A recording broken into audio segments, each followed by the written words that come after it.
infantil. A psicanálise é sempre do infantil, não é? Se a psicanálise trabalha com a questão do inconsciente, se está marcado, se a gente pressupõe. Vou falar basicamente. Tá dando para ouvir? Eu vou falar, vou ver se a pouquinho aceitou um pouquinho do Freud, devagarzinho eu vou pôr um pouquinho de Lacan, para a gente não ficar falar muito lacanês, tá bom? Para vocês poderem acompanhar. Se a gente pensar Freud primeiro, o que ele vai com a grande novidade que o Freud traz pra gente? A ideia de que a criança não é um ser inocente, não é? A criança tem sexualidade. E ele fala da criança como um perverso polimorfo. Né? O que ele vai dizer pra gente? Que a criança tem uma série de relações objetais que envolve a questão dela com o objeto sexual. Né? E aí o objeto sexual não é o que a gente chama, né, de que o adulto vai chamar de objeto sexual, mas o leite, o cocô, enfim, as relações que ela tem prazer. Em algum momento isto fica perverso, que fica de um lado, e o que a gente vê no verso, né, no consciente, é o que aparece. E o que fica esse inconsciente perverso polimorfo, né, a fase oral, a anal, isso tudo fica no perverso, do outro lado. A gente briga com o perverso, é que está invertido, né? Aquilo que devia estar inconsciente está a céu aberto. Então, quando o Freud diz disso, né, dessa questão do inconsciente, desse infantil, ele está dizendo que a psicanálise, em qualquer idade, basicamente, ela vai trabalhar com o infantil. Então, quando eu falo assim, psicanálise infantil, só se a gente pensar a psicanálise antes do Freud, no sentido de pensar a psicanálise infantil, depois a psicanálise fica adolescente, depois a psicanálise fica adulta. Porque não existe uma psicanálise infantil no sentido que o infantil criança. Tá? O outro nome era orientação de pais. Né? Psicanálise infantil e orientação de pais. E colocava o psicanalista, né, o psicólogo, como alguém que ia orientar os pais de como é que eles deviam tratar as crianças. Isto vem de uma ideia também lá, logo depois do Freud, da Ana Freud, né? Uma das primeiras que começou a trabalhar com criança. Qual era a ideia? Que a criança era um ser em desenvolvimento, ela não poderia ser analisada e ela precisaria ser quase educada. Então o trabalho da Ana Freud era um trabalho psicopedagogo, praticamente, né? Psicopedagógico.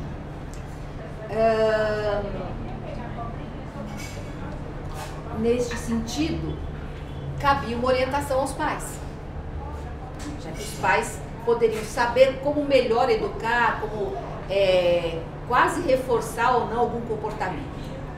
E era isso que a gente tentava fazer. Hoje, quando a gente dá a psicanálise e escuta isso, fica meio esquisito, né? Pensar como orientar os pais. Então, se a gente pensar nessa psicanálise de início, né?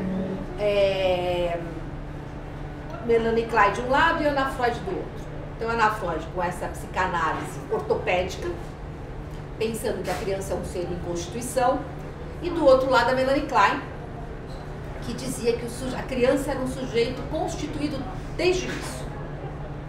Então, Melanie Klein falava de um édipo precoce, né, e falava de uma criança, de um complexo de édipo muito precoce, e por conta disso, um sujeito constituído desde o início. Esses duas linhas, né, perduraram durante muito tempo, né? Melanie Klein, praticamente, quem mais seguiu a psicanálise aí, com crianças, né, dominou o cenário da psicanálise com crianças durante muito tempo. Então, os primeiros, diria que até a década de 85, 90, grande parte dos psicanalistas que trabalhavam com criança seguiam uma orientação kleiniana, pelo menos aqui no Brasil. O que a gente tinha nessa época?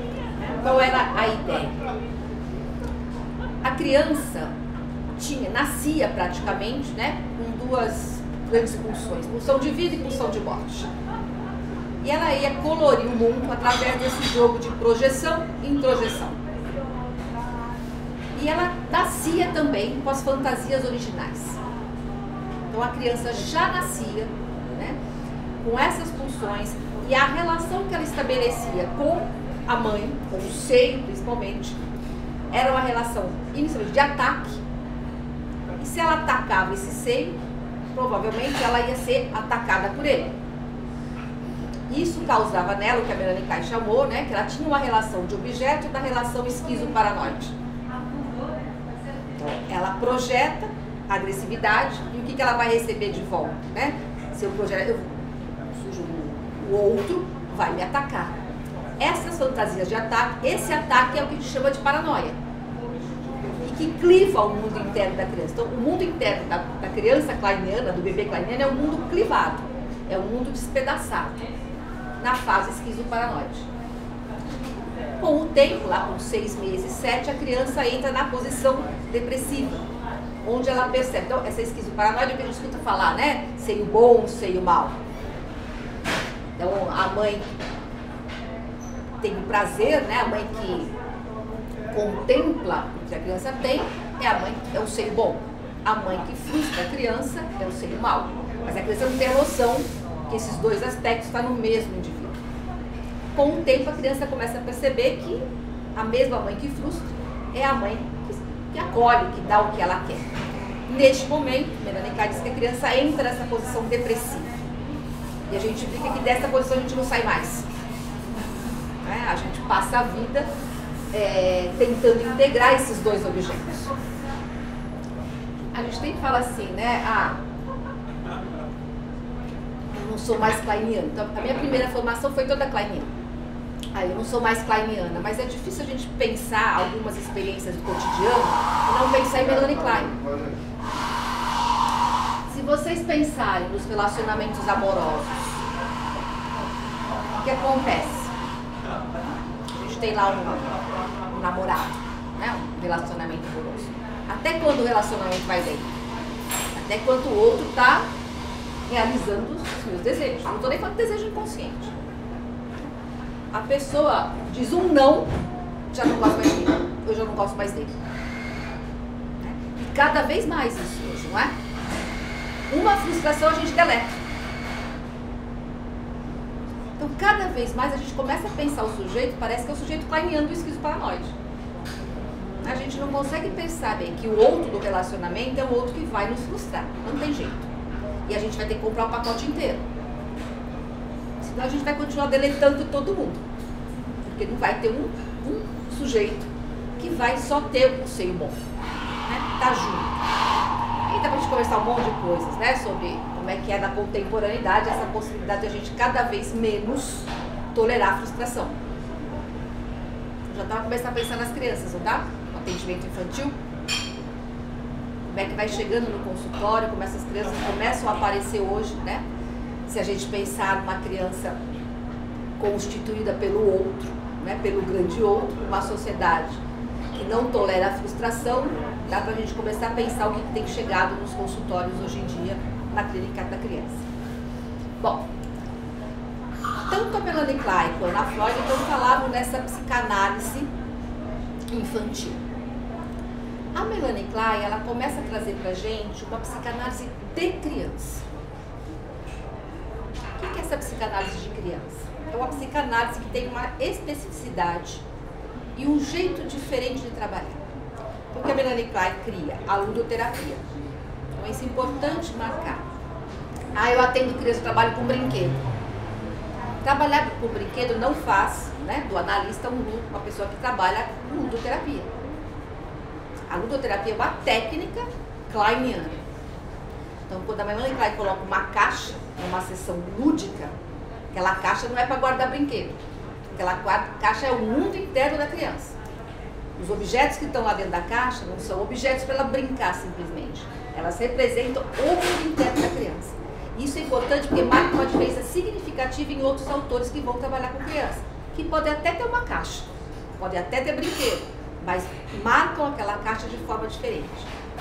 Então, quando a Melanie Klein diz assim, olha, para a criança, essa caixa é sua, eu vou guardar e ninguém vai mexer, equivale quando a gente diz para o adulto, olha, o que você falar aqui é sigilo, não sai daqui. É isso que a Melanie Klein queria dizer quando diz, olha, ela nem usava caixa, usava umas gavetas, isso aqui é seu, ninguém vai mexer. Quando ela colocava lá numa caixa argila ou massinha de modelar, como ela trabalhava muito com a questão do imaginário, a massinha para brincar era cocô. Então, quando ela estava colocando aquilo dentro da caixa, ela estava dizendo assim que a criança vai usar este material provavelmente para exprimir, para dizer da fase anal, né? Para dizer dessa relação objetal com este objeto que são as fezes.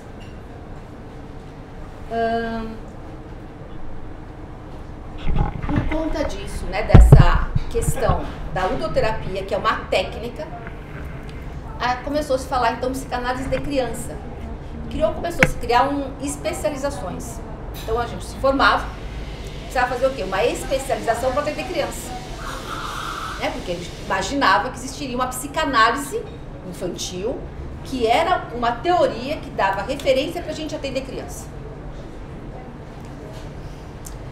A forma que eu penso hoje. Eu posso não atender criança porque eu não gosto. Então, eu digo, se atende criança, eu posso falar não. Né?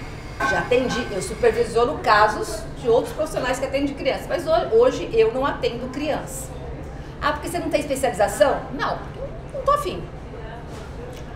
Mas o que o psicanalista atende? A gente é formado para atender o quê? Quem é psicanalista? A princípio, tudo.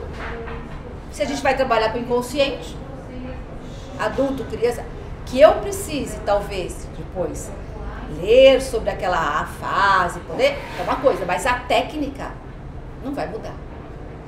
Por isso que a gente começa a chamar a psicanálise com criança. Quem começa a trazer isso são os lacanianos. Né? Então, François Doutor, Manoni, Lefort, começam a trazer pra gente essa ideia de que psicanálise é psicanálise. Não importa se é adolescente, se é criança, se é adulto, a gente faz psicanálise com. E não tem uma teoria específica para atender a criança. Tudo bem? Até aqui? Tá dando para acompanhar? Bom, se não tem uma teoria específica,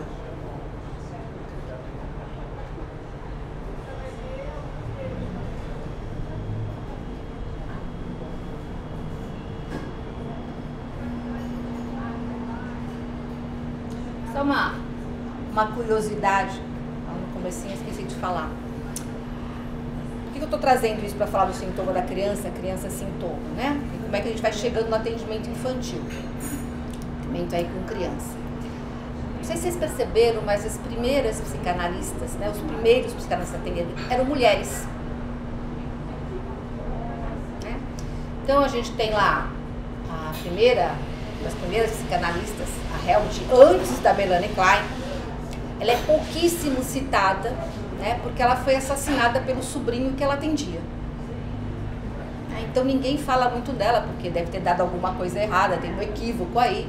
Então, ela chama Helmut, o primeiro nome dela, Hug, H-U-G, Helmut. Isso foi em 1920. É considerada a primeira psicanalista de criança. E ela morreu assassinada pelo sobrinho que ela atendia. E aí abafou-se o caso. Ninguém fala muito, porque não deve dar muito certo. E essas psicanalistas não faziam parte da reunião de quarta-feira lá com Freud. Elas não faziam parte da sociedade. A partir, né, desse atendimento, a Melanie Klein, que também não era médica, né, começa a entrar, ela tem um texto, o Freud leu um texto dele, ele começa a se interessar. E aí o Freud convida a Melanie Klein para fazer parte, né, dessa sociedade. E a Melanie Klein ficou tão famosa, porque ela começa a ser reconhecida neste meio. Mas ainda como mulher. Porque alguém que vai atender criança, mas no sentido de cuidar. Por isso que ficou uma ideia, começa a ficar uma ideia de que quem atende criança não é psicanalista. Né? Muito, hoje menos, mas rolou muito tempo de que quem atende criança é menos psicanalista que quem atende adulto. Porque, pensando no significante mulher, se a gente juntar psicanalista mulher, menos. Então, tanto as teorias como os estudos da psicanálise com criança, eles são muito menores, né? Lacan, por exemplo, se a gente for lá, é um lugar, ele tem o texto, né? 2 notas para o atendimento da criança, mas são poucos. Freud quase não tem textos específicos sobre criança. Por quê? O que era ser psicanalista? Atender o adulto. O que coube as mulheres? As crianças. Tá? Então, essa associação psicanálise com criança, mulher, menos, ficou durante muito tempo. Se a gente somar com uma ideia corrente de que a mulher também não pode ser psicanalista porque ela não deseja, ela é objeto de desejo, já que ela tem o traço histérico, né? A maioria de nós aqui, né, mulheres, não estaríamos aqui. Então é legal pensar historicamente também como é que vai se dando a construção do trabalho que vai sendo feito, tá? Bom.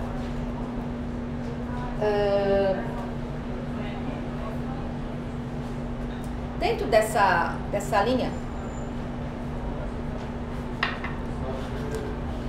pensar nessa psicanálise, por quê? Porque quando a gente fala de sintoma, a gente está falando de psicanálise. Então, pensar a criança como sintoma ou sintoma da criança, já faz a gente pensar assim, criança faz sintoma? O que precisa para fazer sintoma? O sintoma está no lugar de uma outra coisa, não é? Se ele está no lugar de outra coisa, a gente pressupõe que o sujeito tenha passado pela castração. E a criança? Se a gente pensar uma criança que ainda não passou pela castração, como é que a gente vai fazer? Essa é uma questão para a gente pensar. Que criança é essa que a gente vai atender dentro do pressuposto teórico que a gente tem? Então, existe alguns análises que dizem assim, não tem análise com criança antes dela passar pela castração. Já que se a gente vai falar em sintoma da criança, a gente tem que pressupor que essa criança tenha passado pelo ético. Tá? Para a gente poder falar do retorno do recalcado. Né? O sintoma no lugar de uma outra coisa. Para Melanie Klein é fácil, né? Mas tranquilo a gente falar, porque a gente tem um sujeito constituído desde o início. Então tem um édimo precoce. Quando a gente pensa em Lacan, é mais complicado. Né? Porque o Lacan fala de um sujeito, um vir a ser, um sujeito que vai se constituindo a partir do olhar, a partir do grande outro.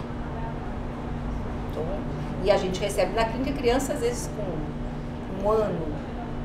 Semana retrasada eu recebi uma mãe, uma indicação na GAD, que era uma criança de 8 meses, que dormia tranquilamente, né? E de repente essa criança, bebê, né, começa a não conseguir mais dormir. Chora e não dorme.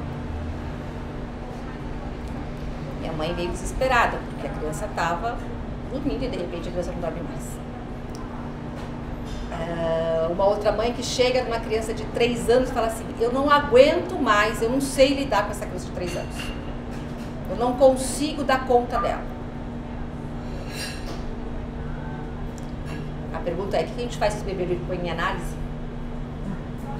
Né? E o de 3, o que a gente faz? O que está em jogo ali? Então, pensar que sujeito é esse bebezinho de 8 meses, se é um sujeito, né? O de 3, se é um sujeito, faz a gente pensar que tipo de escuta a gente vai ter, né? E que tipo de atendimento, que tipo de intervenção a gente vai se propor a fazer. Então, quando a gente pensa a criança como sintoma ou sintoma da criança, a gente começa a perceber, né, que existe uma diferença naquilo que a gente entende como algo que é do sujeito, né, já constituído e que faz sintoma, e aquilo que é da criança como representante, vou chamar assim primeiro, de algo que não é dela, mas que aparece nela. Então, a criança como um sintoma, né, do outro, do grande outro, do outro, né, mas que chega pra gente, que é o que na maioria da clínica chega com uma queixa. E chega pra gente atender a criança. E acho que isso é importante, né? Acho que isso que eu ouvi falar hoje. O quanto muitas vezes a gente tome atendimento uma criança para responder a uma demanda dos pais, da escola, do pediatra, e a gente faz um desserviço à criança.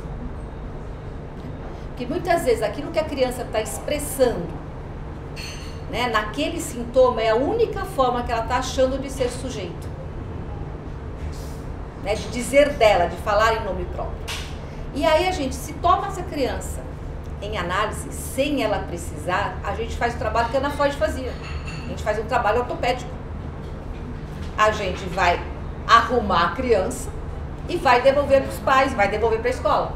A escola e os pais vão ficar felizes. E a gente consegue fazer isso? Consegue. Se tiver uma boa relação transferencial com a criança, né? A criança, por amor, é capaz de fazer o que a gente fala para ela. Ela pode começar a ficar quietinha na escola. Mas o preço que ela está pagando para isso é muito alto. E a gente também, né? A gente não está tendo o desejo de analista. A gente está respondendo ao desejo dos pais, né? A não ser que a gente está até respondendo ao desejo do analista, né? Aí é outra coisa. Mas enquanto o desejo de analista, a gente está fora. Então tem que estar fora do discurso da psicanálise, né? Enquanto analista. Então, o que a gente vem... A gente começa a pensar a partir da Manoni, na verdade a partir da Françoise Dolto e a partir da Manoni. Então, a Françoise Dolto, tudo bem até aqui? Eu sei que a ideia é falar e depois abrir, né? Mas eu vou perguntando se está dando para vocês acompanharem. Então, a gente pensa assim, quando eu falo a gente, eu não me considero lacaniana. Eu digo que eu sou freudiana, simpatizante do Lacan. Né? Então, eu tenho uma releitura de alguns textos do Freud, né, orientada por Lacan, que eles chamam de primeiro Lacan, que é com que eu trabalhei durante muito tempo. A minha tese de mestrado, eu trabalhei basicamente com Françoise Dolto e Manoni, com a ideia com crianças deficientes mentais. Então, eram crianças que estavam diagnosticadas com deficiência mental, já vinham com diagnóstico de pediatra, de psicólogos, e essas crianças estavam marcadas, então, como deficientes. Então, a gente não questionava se elas tinham deficiência orgânica, funcional, deficiências mentais. Tá? Elas estavam marcadas. Então, se o significante de deficiência mental estava ali, elas respondiam deste lugar. Eram crianças que estavam há muito tempo em salas especiais, em instituições, e num certo momento foram parar numa escola pública, onde tinham as SAPNES, a Sala de Apoio Pedagógico, a portadores de necessidades especiais. Essas crianças, então, tinham esse diagnóstico, portanto, tinham um significante, né, deficiente mental que as marcava. O que vem junto? Né? Se a gente pensar na cadeia de significante, o que vocês acham que vinham junto com o deficiente mental? Incapaz, bobo, idiota, imbecil. Idiota, imbecil, não no sentido de classificação de coeficiente intelectual, né? Com toda a ideia negativa que isso traz para a criança. Qual é a tese da Manoni e da Françoise Dolto? Mais da Manoni, que a criança, ela é muito mais marcada por esse significante do que pela questão orgânica. Né? Então, ela vai dizer assim, que a deficiência mental limita muito mais, muito menos, a questão orgânica, se existir, da deficiência mental, limita muito menos do que a marca que a criança carrega quando ela é diagnosticada com deficiência mental. Então, ela vai dizer que o olhar do outro, desde a mãe, quando a criança nasce, né, porque essa criança de imediato fere o narcisismo da mãe. Né? Se a criança vinha saturar o fantasma dessa mãe como alguém completa, essa criança de início, ela esburaca mais essa mãe. Então ela é marcada como não falo. E a partir daí ela passa a se constituir, né, como não. Então, deficiente tudo não. Não consegue, não. Aí ele entra numa sala especial e ele tem que aprender. E não vai. E não é que ele não vai porque ele tem uma limitação orgânica, porque ele tem um déficit intelectual abaixo da média, limítrofe, enfim. Ele não vai porque é esperado dele que ele não vá. E ele responde a isso. Então, a Manoni vai dizer que um trabalho com essas crianças, que abarca as crianças e os pais e os professores, né? Porque a Manoni trabalha na escola de Brunel, é uma escola, né? Uma escola terapêutica, como é parecida com o lugar de vida aqui na USP, que junta a questão terapêutica com a questão pedagógica. E ela vai percebendo que na medida que essa criança vai sendo vista pelo outro, né, como alguém capaz, essa criança passa a responder positivamente. Então, no trabalho que eu fiz, eu acompanhei 5 crianças. Na realidade, não. Eu não acompanhei. 2 psicanalistas acompanharam 5 crianças durante 1 ano em atendimento clínico. Eu trabalhei com os pais e com os professores. Dessas 5 crianças, 2 crianças não tinham deficiência mental.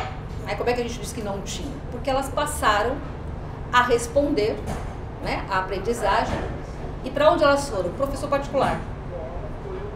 Né? Elas não foram para o psicólogo, um psicanalista, elas não foram depois para psicopedagoga, porque elas perderam uma parte da vida, porque aquilo que foi ensinado, elas não aprenderam. Então o que elas precisavam naquele momento para acompanhar? O Estado não ia oferecer um professor que pudesse rever a matéria, elas precisavam de alguém que pudesse, junto com elas, ensinar de novo aquilo que elas não aprenderam. Que naquele momento elas estavam prontas para aprender. Depois, se alguém quiser, depois deixa o e-mail, eu passo os casos para vocês acompanharem como é que foi o atendimento dessas crianças. Então, a Manoni, ela trabalhou basicamente com isto. Né? Quando o bebezinho nasce, o que o Lacan diz, né, da fase do espelho, do estágio do espelho? A gente diz assim, a criança, né, antes de nascer, ela já é falada. Antes dela falar, ela já é falada. Então, ela já existe no imaginário dos pais. Então, diz assim, mas não tem um sujeito constituído desde o início? Depende, né? Esse sujeito já existe no imaginário destes pais. Então, eu brinco assim, se a gente é alguma coisa em essência, não dá tempo. Né? Porque não dá tempo de ser. Porque antes da gente existir neste corpo, a gente já está pensado. A hora que a gente... Não é nem a hora que a gente nasce que cola, né? Já está colado. Todo mundo que sabe o nome, a história do nome próprio de vocês? Se não sabem, dê uma perguntadinha. Né? Por que vocês têm o nome que têm? Vocês vão perceber que já tem marca aí. Vocês vão perceber que não é à toa que cada um chama. Eu vou contar uma historinha rapidinho para vocês verem como isso marca a gente de uma forma inconsciente, né? De uma forma que é do não dito, daquilo que a gente sabe sem saber. Meu nome é Márcia Cristina. Claro que Márcia Cristina só vinha quando minha mãe estava brava, né? Márcia Cristina. E eu sempre achei Cristina um nome... Perto do Márcio, eu achava que Márcia era forte e Cristina era, vou dizer, um nome mais pra menina, eu era estudiosa. Cristina era uma menina mais, que passeava mais, que gostava de ir pra balada, não era da minha época, mas como se fosse hoje balada. E aí eu assumi Márcia, eu sou Márcia. E aí, quando eu comecei a dar aula, eu fazia exatamente essa dinâmica na aula de psicologia, da história da psicologia. Pedia para os alunos buscarem a história do nome. E eu entrava junto. Fiz isso 1, 2, 3 anos, mais. Aí, numa certa vez, eu fui fazer o exercício e eu fiz também. E aí, pegava o nome, né? Como é que eu recebi meu nome e o que significava o nome. Bom, Márcia vem de Marte, né? Guerreira. Bom, e eu sempre... E aí, na aula da psicologia, história da psicologia, o primeiro semestre é filosofia. Quando a gente vai fazendo a história, né, o que tem muita crítica? Da questão da religião como instituição. Né? Porque, na realidade, toda a psicologia, toda a ciência vai quebrando uma série de verdades, dogmas que a religião tinha imposto. Então, os alunos falam assim, você tem religião? Eu não dizia. Mas, para os alunos, eu era aquela que não tinha religião, né? Eu não acreditava em nada. Falava de Aristóteles, de Platão, Santo Agostinho, tá? Até chegar em Descartes. Enfim. Aí chega um dia, eu resolvi procurar o Cristina. E o show fez assim, ó. Cristina, feminino de Cristo. Eu falei, meu Deus, guerreira de Cristo.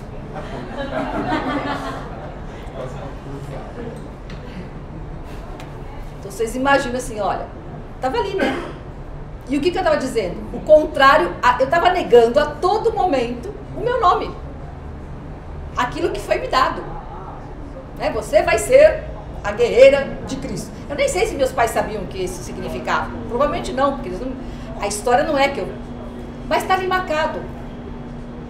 E aí, perguntava assim, várias vezes eu perguntava, né? Eu trabalhei no CAPS de Saúde Mental.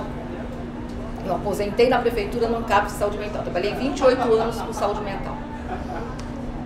E aí lá tinha outra brincadeira. Os pacientes assim, se você fosse um personagem da história, que personagem você gostaria de ser? Adivinha o personagem que eu escolhia? Joana d'Arc. Então, eu estou trazendo para vocês assim, que isso não é à toa, né? Quando a criança ela é pensada antes de existir, quando o pai dá o nome do pai, né? O sobrenome do pai, né? O que é o nome do pai? Né? Quando Lacan diz o nome do pai, interdita o desejo da mãe junto com o bebê. O sobrenome do pai, o nome do pai está ali, é o sobrenome, os dois têm o mesmo sobrenome, mãe e bebê. O nome do pai, é isso que interdita a relação incestuosa da mãe e bebê.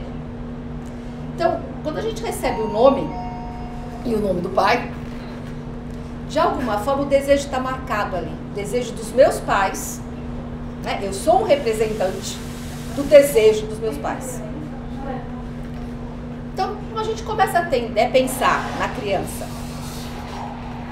que não dá tempo dela nascer e ser algo, né, em essência, essa criança, ela começa a se constituir através do desejo do outro. Não vou entrar aqui em detalhes se é grande outro pequenininho, né? Vamos pensar assim, vamos pensar da mãe. Lacan não fala mãe, fala função materna. Não fala pai, fala função paterna.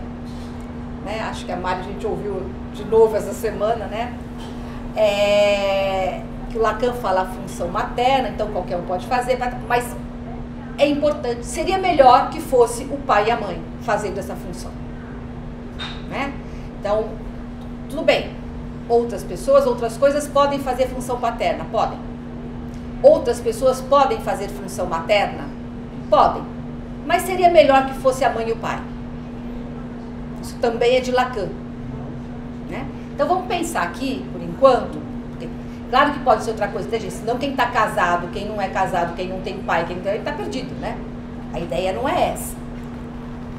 Mas se tem lá um pai, é bom que ele faça, que ele seja representante dessa função. Então, a mãe com o bebezinho tem uma relação, gente, que, ou melhor, não tem relação, né? Que é uma diferença que vai marcar uma diferença do Winnicott com Lacan, na própria fase do espelho. O Winnicott, vocês já ouviram falar que ele fala de relação mãe-bebê? Quando a gente fala relação, a gente fala dois sujeitos, não é? Tem relação, precisa ter dois. Para Manoni, para doutor, para Lacan, não tem relação mãe-bebê. O bebê é extensão desta mãe. É uma unidade. Tem uma relação intersubjetiva ali.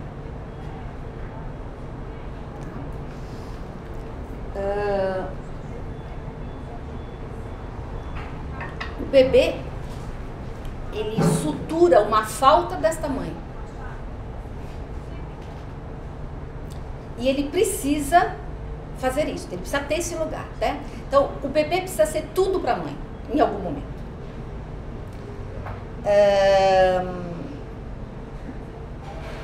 E esse tudo é assim, esse bebê, em especial, essa mãe tem que gostar dele, né? Amá-lo, não só porque é meu filho, é porque o meu filho tem, sei lá, um jeitinho de olhar que nenhum outro bebê tem. ela tem que particularizar esse bebê. É tirar esse bebê de todos os outros. É o bebê dela. A gente, quando regride, faz isso também, não faz? Né? Meu namorado, meu marido, a minha esposa, minha namorada, o meu cachorro. Então, mas o meu tem a patinha dele é diferente. E é aquilo que faz que eu gosto dele. Então, a mãe, ela precisa amar o bebê, mas precisa amar porque tem uma coisa nele que faz com que ela diferencie o bebê dela dos outros. Ele é especial e ele precisa ser. Né? Só que ele não pode continuar sendo. Algo vai ter que interditar esse desejo. É quando entra a função paterna. Onde é que a função paterna incide? Inicialmente. Sobre a mãe. Né? O bebê não está tampando uma falta da mãe? Não está dando para ela uma ilusão narcísica de completude? Então, onde é que essa função precisa incidir? E aí vai marcar uma diferença, né, do que o Freud falava da fase, da questão edípica. Essa interdição vai incidir na mãe. É a mãe que precisa abrir mão daquela criança. Na clínica a gente vê muito isso. Os pais chegam e falam assim, né, a mãe diz, eu não consigo desmamar o bebê. A criança tem 3 anos, mas eu não consigo, a criança mama de pé. Teve há pouco tempo atendi uma pessoa, ela, na verdade, eu não atendi, mentira. Eu atendo um homem que também é pai. Né? E como pai ele me traz assim, a minha esposa tá desesperada, coitada, porque em casa não tem regras mais. Eu não consigo colocar regras. Porque o bebê, esse bebê tem 4 meses, ele mama o tempo todo.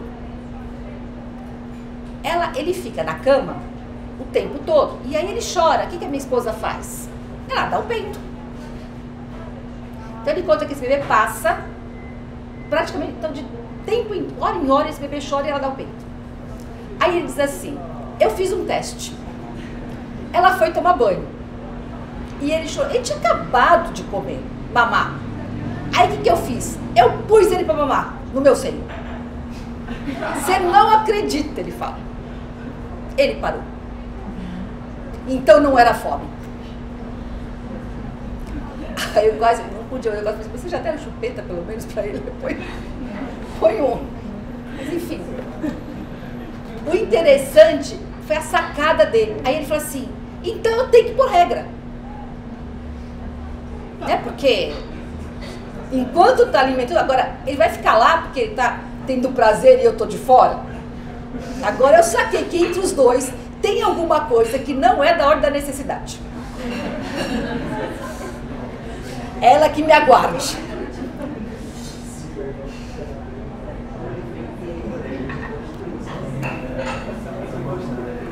Então assim,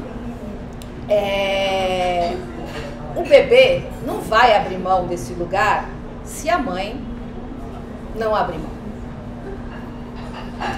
E aí dá pra gente começar a pensar então, né, que uma das questões que começam a trazer os pais buscar um analista, na maioria das vezes tem a ver com eles, né, com alguma coisa que na relação aí com esse bebê desperta neles, ou o bebê está respondendo provavelmente alguma fantasia, né, ou os fantasmas destes pais.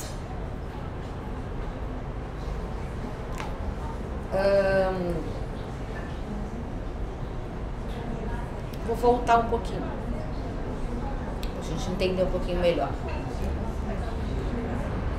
A criança, né, o bebezinho, quando ele nasce, ele não sabe, mas ele já é um sujeito assujeitado pelo outro. Né? Ele é um sujeito assujeitado por tudo que esse outro está trazendo. Não vamos esquecer que acho que, a meu ver, a grande contribuição que eu enxergo hoje no Lacan, né, que me fez debandar, é que ele consegue, com essa ideia, né, de que o pai é representante da lei, não é a lei, né, o pai também está submetido a um grande outro. Se a gente pensar nos valores sociais, se a gente pensar nas mudanças que a sociedade vai tendo, se a gente pensar nos discursos que a gente vai ouvindo, dá para marcar um pouco que os nossos pais estão marcados por isso, não dá? Né? Meu pai não seria meu pai se ele nascesse em 1920. Então, meu pai está marcado por todo um discurso que já vem dos meus avós, mas que está marcado também por um grande discurso coletivo, social, econômico, político, cultural, parará, parará. Então, o que eu penso? Que na hora que o outrinho, né, minha mãe, meu pai, real, não o real do Lacan, né, aquele que a gente conhece, está assujeitado por um grande outro, na hora que essa mãe ou esse pai imaginário estão relacionando eles estão passando, eles são representantes de tudo que está lá marcado no mundo, não tá? Então, de alguma forma, o Lacan começa a dizer pra gente, diferente do que a Melanie Klein dizia, que o mundo externo também tem um valor. Claro que ele vai entrar dependendo da nossa lente. Mas ele vai dizer que a gente está constituído por um grande outro. Sei lá qual, né? Não é Hegel esse grande outro, não é algo materializado. Mas, de alguma forma, é um discurso que nos marca, né? Que nos assujeita. Acho que essa é a questão. Então, se a gente pensar, tá lá, a criancinha nasceu, ela sabe quem ela é? Não. Lá para os 6 meses, mais ou menos, né? Tem lá a experiência que o bebezinho olha, vamos pensar no espelho. Ele faz a mesma coisa que o cachorrinho, não faz? Ele sabe que aquilo lá é ele? O cachorrinho sabe que ele está no espelho? Não, né? Ele late para ele. Então a criança, o bebezinho, ele olha. Como é que ele vai saber que aquilo lá é ele? Alguém precisa dizer. Olha, você... Não vou te explicar todo o estado do espelho, só para a gente poder pensar próximo. Você é aquele ali. De início, né? Então, mas olha, você é aquele bonitinho, você é aquele gordinho, você é aquele... No início ele acha que não. Com o tempo, né? Ele acha que ele é um outro. Então ele olha no espelho e acha que aquilo que ele está vendo é um outro. Por isso ele diz assim, o eu é um outro. Com o tempo, o bebê percebe assim, esse outro não sou eu. Porque ele levanta esta mão, o que o espelho mostra? A outra. Ele levanta uma perna, o que o espelho mostra? A outra. Ele fala assim, não, isso não sou eu não. Né? Só que depois ele começa a brincar e ele percebe que tem lá uma imagem invertida. Ele diz, bom, aquele não sou eu, aquele é a minha imagem.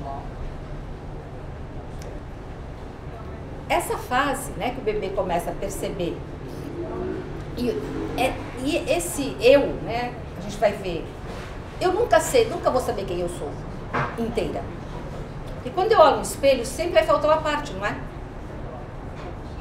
Eu não consigo ver lá atrás.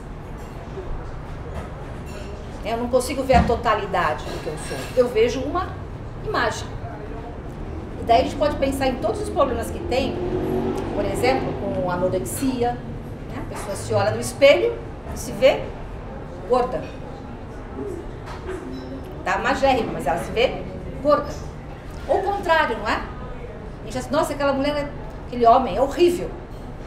Ele se olha no espelho e se acha lindo. Né? E como é que ele sai?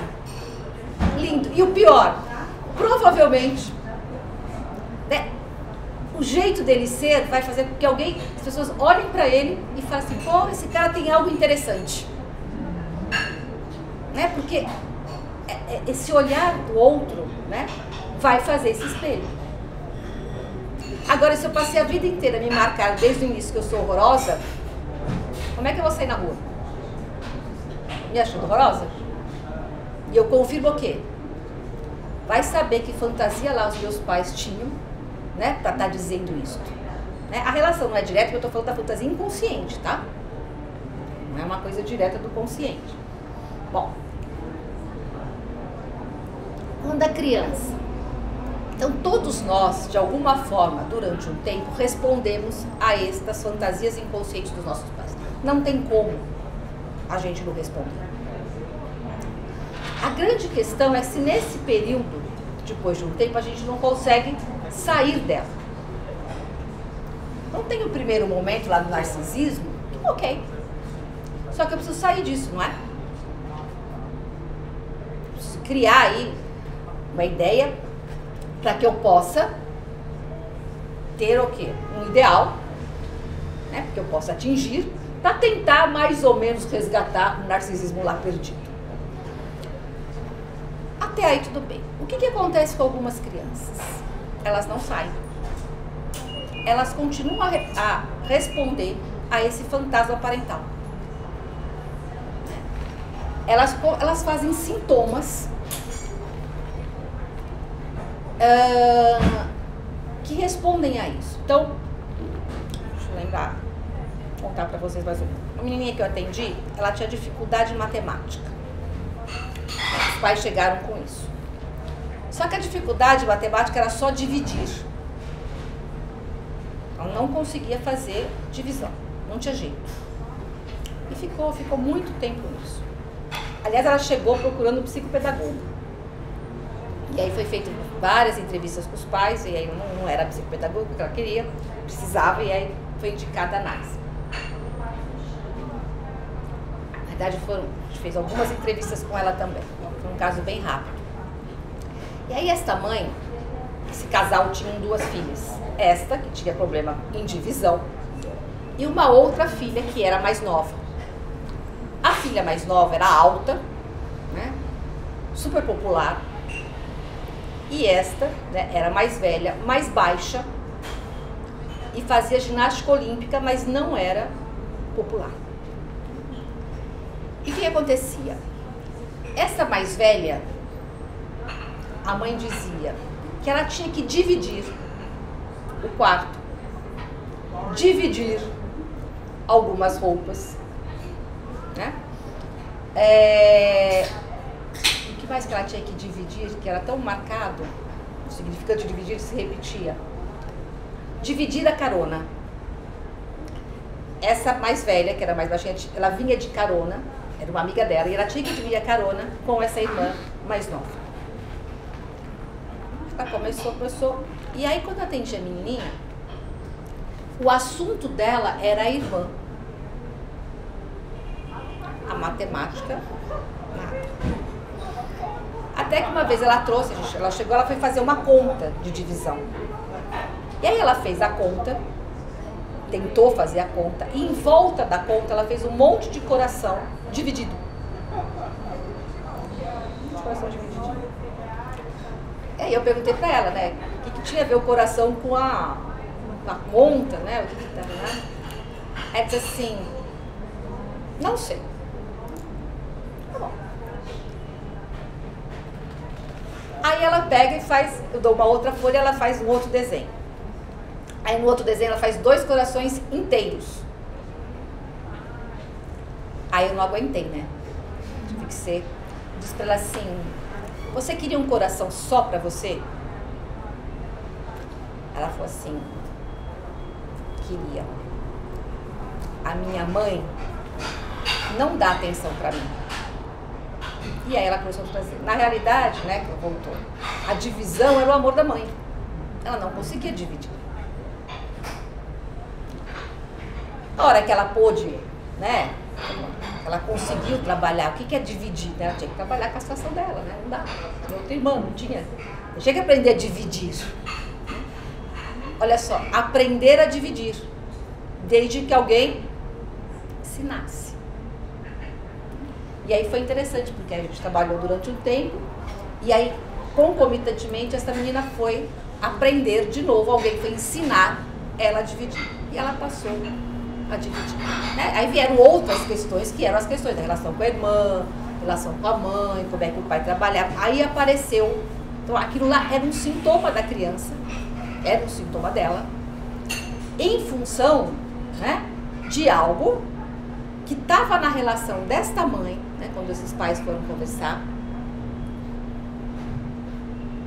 que tinha a ver com a história desta mãe com a irmã dela, a irmã da mãe. E a mãe trazia, né, que ela tinha, a mãe, muita culpa, porque ela era a filha preferida, a mãe, né, e que ela sempre teve tudo que ela queria. Ela, a mais velha, nunca precisou dividir.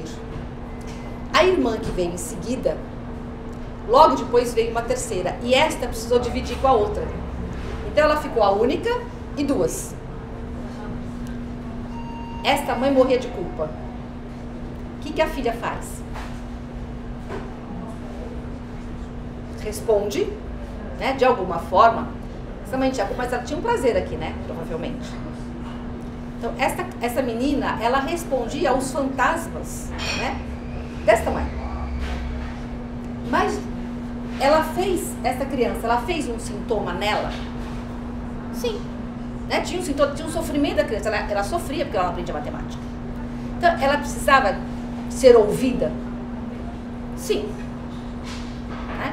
Não é assim, o problema era dos pais, eu não vou ouvir a criança. Não, essa criança tinha um sofrimento. Mas se esses pais não fossem ouvidos, talvez a gente não chegasse até essa história. A gente ia achar que era um sintoma lá da criança apenas. Então, a Manoni, a professora Doutor e o Lacan vão trazer essa diferenciação. Então, existe, né, o sintoma da criança. Então, esse é um caso que eu trouxe, né? Mas sempre vai estar relacionado para Lacan, para Manoni, para professora Doutor, para Lefort, para Michele, esqueci o sobrenome dela.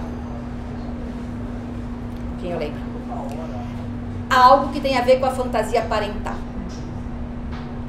Isso quer dizer que no atendimento, se Melanie Klein, a gente era quase proibido ouvir os pais, porque tinha a ver com a fantasia da criança, agora não dá para atender uma criança se a gente não escuta os pais. Porque eu preciso entender qual é o lugar que esta criança ocupa no imaginário desses pais. Porque de alguma forma a criança vai responder a isso. Ela tem um lugar que já está marcado para ela ocupar. Então, os pais fazem parte do atendimento infantil. O outro lugar que o Lacan vai trazer, e aí é mais complicado, é a criança sintoma. A criança sintoma é aquela criança que ela não passou pela castração. Ela ficou nessa relação onde ela vai responder a travessia do fantasma da mãe, não das figuras parentais. Então a mãe fica, né? Essa criança fica tornando aquele espaço vazio, a falta da mãe, o tempo todo. Então o que a gente pensa nisso? Traços psicóticos, a criança psicótica, essas crianças que têm deficiência mental, por exemplo, muitas delas têm comorbidade, é muito comum a gente achar deficiência mental e psicose, né, como comorbidade, porque é muito fácil, né? Da mesmo tempo que a mãe dessas crianças com deficiência, ela mata a criança de alguma forma, né? Porque ela fala pela criança, fala em nome, ela não deixa a criança se tornar sujeito. Então a criança fica objeto o tempo todo. E fica lá, enquanto objeto, sutura a falta. Então você escuta essas mães, eu não posso trabalhar porque eu tenho que cuidar da criança. Eu não posso fazer nada, minha vida acabou. Então você escutou, a minha vida acabou. Essa criança acabou, eu só cuido dela, eu não posso fazer nada. Se a gente escutar de fora, a gente fala assim, coitada, né? Mas a mãe fala com gozo, a mãe fala com prazer. A hora que você atende a criança, não trabalha com a mãe, a criança começa a melhorar, o que ela faz? Tira a criança. Essa criança é mais complicada de ser atendida, né? Essa, então, não tem como a gente atender sem escutar os pais. Então, essa criança é o que a gente chama de criança sintoma. Tá? Não é o sintoma da criança, né? Ela nem responde à questão das fantasias inconscientes desses pais. Isso toda criança faz. A gente responde. A criança sintoma, ela está no lugar do objeto que sutura a falta da mãe. E a mãe não deixa ela se constituir como sujeito. Às vezes, algumas crianças, né, conseguem ter alguns comportamentos que de alguma forma é o que elas conseguem fazer para sair dessa armadilha. E hoje a gente tem observado, né? São aquelas crianças que às vezes até fazem porque a gente entendeu há pouco tempo, sei lá, cocô na calça, faz, tá, 3, 2, 3, e a gente fica, mas assim, é muito regredido. Vai, mas aquilo não sai. É como se aquela fosse a única forma de dizer não para esta mãe. Então ela se desenvolve nas outras coisas. Ali ela não sai. Ali ela tenta marcar uma diferença desta mãe. Né? Como se ela conseguisse dizer um não do desejo desta mãe. Não ficar como esse objeto narcísico desta mãe. Eu recebi aqui que faltavam 10 minutos. Foram os 10. Mais ou menos acho que era isso que eu queria trazer, principalmente essa questão, né, dessa diferença.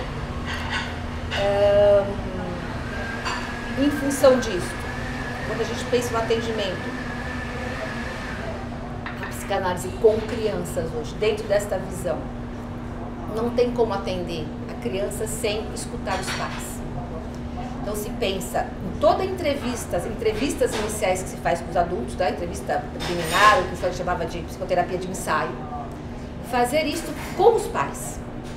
Então, antes da gente ver correndo a criança, escutar o pai.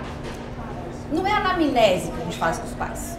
Ah, nasceu, porque nasceu como foi assim. A ideia é tentar entender, escutando os pais, qual é o lugar que esta criança ocupa na fantasia. Então, quando eu pergunto para a criança, normalmente eu pergunto para os pais assim, então, como essa criança surgiu na sua vida? Eles olham assim, como assim? Quero saber como é que vocês resolveram ter filho, como é que surgiu. Às vezes eu pergunto assim, então, como é que vocês se conheceram? Porque quando esses pais disseram como eles se conheceram, eles vão trazer a história deles, não é? Se queriam filhos, não queriam, isso vai falar deles. Às vezes, na conversa, a gente acaba perguntando, e aí, como é que vocês nasceram? Vai, para a gente poder entender qual é o lugar que essa criança ocupa nessa história desse casal. Quando a gente pergunta assim, foi amamentado? Então eu quero saber se ele mamou, não mamou, se desmamou, se deu chupeta, se mamadeira. Eu quero saber, essa mãe, no corpo, qual é a relação que ela teve com essa criança? Né? Como é que ela se dispôs? Quanto tempo essa criança foi o único objeto para qual ela se dispôs a cuidar? Amamentei até os 4 anos. Amamentei.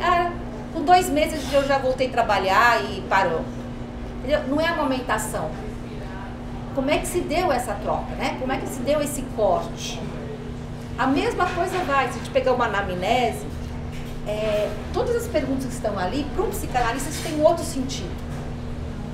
E a gente pode ir completando isso através da escuta dos pais. Então, não é um atendimento. A outra coisa importante para parar. Tomar um cuidado, né? Principalmente quando a gente percebe essa criança sintoma que está muito ali colada na mãe, cuidado para não encaminhar os pais ou a mãe para a psicoterapia ou para a psicanálise. Então vai fazer uma análise. Quem é mãe, ou já foi filho, lembrar de quando era criança de escola, a mãe é chamada na escola pela coordenação pedagógica. Como é que a mãe vai para a escola? Ela já sabe que vai ouvir reclamação do filho, não é? O que acontece normalmente? Eu, mãe, estou sendo chamada porque tem uma queixa do meu filho. Então a queixa vai vir para mim. É meu filho. Normalmente a escola pode cobrar que eu tenho que ficar mais atenta à lição de casa, né? Arrumar um cantinho para ele fazer a lição, vai perguntar.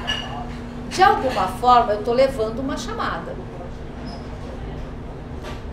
Quando eu chegar em casa, se eu não estiver muito bem ou razoavelmente trabalhada, o que eu vou fazer? Eu soco a criança. Porque ele é culpado de eu ter sido chamada, né? E ter sido cutucada do meu narcisismo. O meu filho já não é bom. E agora eu não sou boa mãe. Então, isso, a mesma coisa no atendimento infantil. Se eu estou atendendo o filho de um problema, a senhora vai para análise você de cara, o que ela vai dizer? Ela vai? Às vezes não. É pelo meu filho que eu estou indo? Então quer dizer, eu vou estar sendo castigada, para ele melhorar, eu tenho que melhorar. Essa é a leitura que a mãe vai fazer, ou o pai. Então, quando a gente fala escutar os pais, não é atender os pais em análise, é escutar. À medida que eles podem ir falando, eles mesmos em algum momento podem decidir, né? Nossa, eu acho que eu preciso rever isso. Aí é o momento da gente encaminhar. E não adianta encaminhar para outro terapeuta depois para escutar só. Né? Os pais querem ser escutados pelo analista que está atendendo a criança. Ele não está preparado para passar, para ser o terceiro excluído da relação. Porque ele está implicado nessa relação de 3 ainda, porque a criança está tendo ali um sintoma. Acho que é isso. A gente abrir para dúvidas, perguntas.